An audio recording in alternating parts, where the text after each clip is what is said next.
Some people, when first quitting smoking, will actually feel worse for the first few days. Some that they'll anticipate. They'll hear about certain withdrawals that they have, like they can be headachy and dizzy, and I want to point out, not everybody experiences these withdrawals. So I kind of want to be careful here not to set up for people to feel bad who aren't going to feel bad, and now they set up to create a self-fulfilling prophecy and they start to feel bad because of the suggestion. But there's some things that will happen to people that'll kind of alarm them that they weren't anticipating. They can actually feel like they're getting sick. They can actually feel like they're getting a cold. They can actually feel like they're having flu kind of symptoms. Now, this is tricky during cold and flu seasons, which we happen to be in right now, because, hey, it's possible you were exposed to something and you're getting a cold or a flu.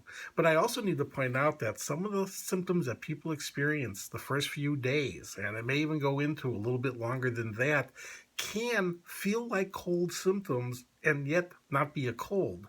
The reason for this is we had certain cells that line our windpipe that were a defense mechanism for when you inhale smoke and something irritating, it's happening, so you stop inhaling stuff that hurts.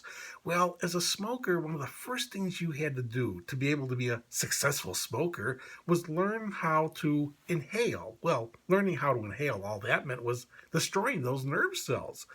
Well, what happens then when you quit smoking, within a few days, these nerve cells, which have not been active for years, for people who started smoking 40 or 50 years ago, they haven't had these nerve cells working properly for 40 or 50 years.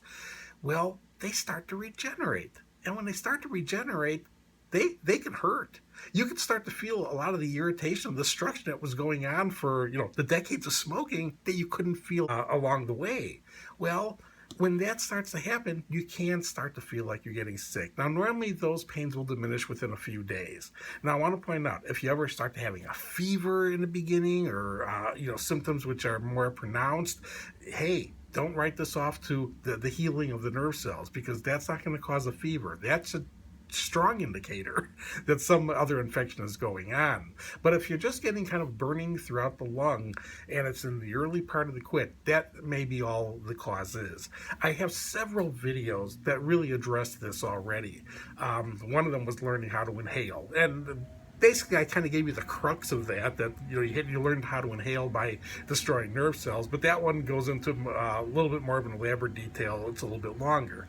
I have ones on warnings about if you do get a cold or a flu when you're first quitting smoking, or even within months of quitting smoking. It can often be a much worse symptoms than you would normally get with a cold or a flu, and that video will explain that. I have one talking about the warning about cold and flu seasons, because again, we're in that time period, and that's something to understand, that it may be a risk.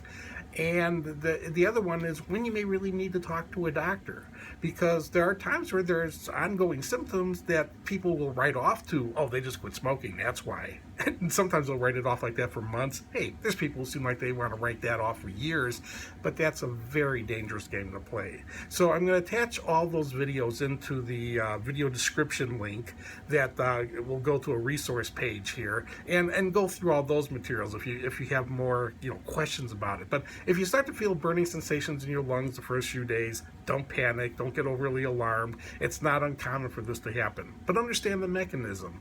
You have healing going on, and sometimes the healing hurts for a while, but it's usually a short-term discomfort, and after that you have a more efficient system working throughout your lungs for keeping your lungs clean and for warning you when things really are wrong, to continue to, heal tissue that you were destroying for years, and to stop ever destroying any more again.